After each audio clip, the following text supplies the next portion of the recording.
In the most remote corners of the planet, deep under the sea, and across ever-changing landscapes, people are fighting to protect the Earth's most threatened ecosystems. This means we must preserve nature here, as it exists now, in order for it to continue to provide us with its benefits. By increasing awareness and local involvement, they hope to demonstrate that we can live and work in harmony with our planet's most precious resources. They are the guardians of nature.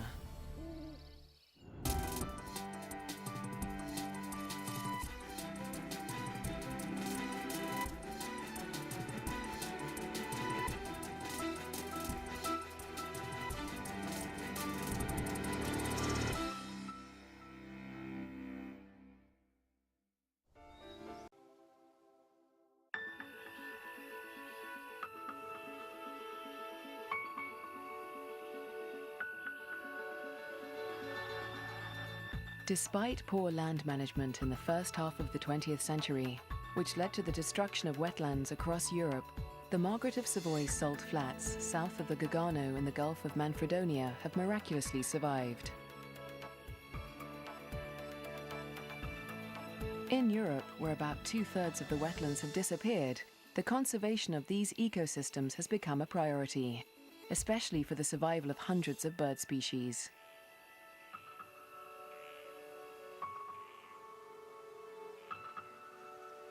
Ornithologist Maurizio Marese is in charge of protecting these wetlands, and he monitors the bird colonies that populate the region.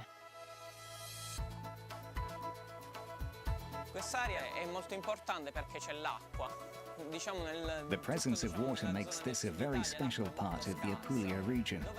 In the south of Italy, water is very scarce, but fish abound here. And we also have lots of amphibians, which are vital to the ecosystem, especially since it's the food the birds like best. Where there is water, you will find the cycle of life.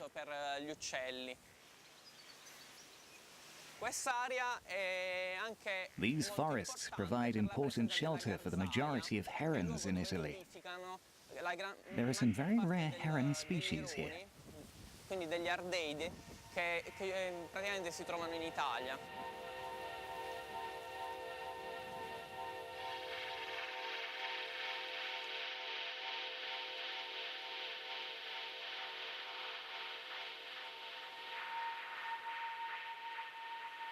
In addition to the herons, the lagoons of Lake Salso are home to various wild duck colonies and migrating birds, including raptors.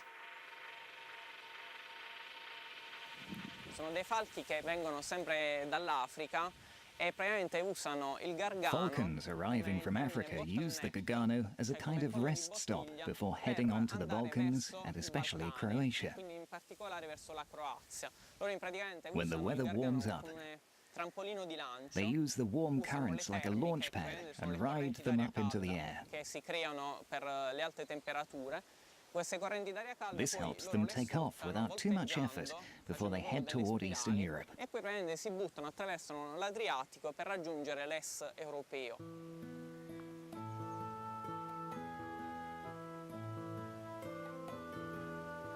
About 50 years ago, the white-headed duck lived in the region. It was wiped out by hunting. But a program for reintroducing the species has been launched. At the moment, 45 ducks from Spain live in an aviary nearby. Soon they'll be released into the wild. The males are always easy to recognize, since they don their special spring attire to attract the females. His beak turns blue, and his head turns much whiter. The females typically choose only the most spectacular-looking males, because their outfit is an indicator of their genetic health.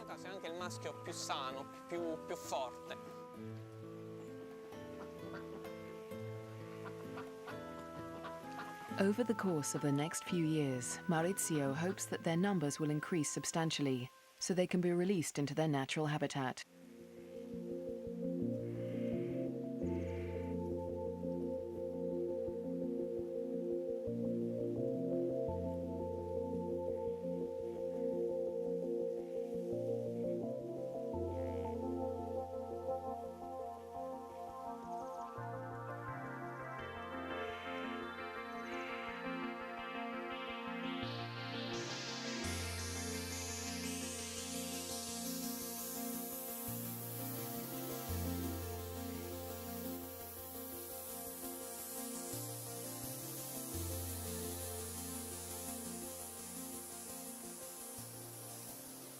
il futuro di questa specie dovrebbe essere, dovrebbe partire The reclamation of their territory will start here. chiamiamolo in questo modo, dovrebbero poi in seguito The colonizers, as we might call them, must expand their borders in order to reach other wetlands in Italy, comunque di espandersi in tutte le altre which are the only habitats where this species can survive. le condizioni ecologiche per questa specie. In order to avoid the mistakes of the past, Maurizio is developing a program to educate the local residents about the importance of the white-headed ducks and to encourage the rehabilitation of their habitat. This should increase the range of the wetlands for the region's birds.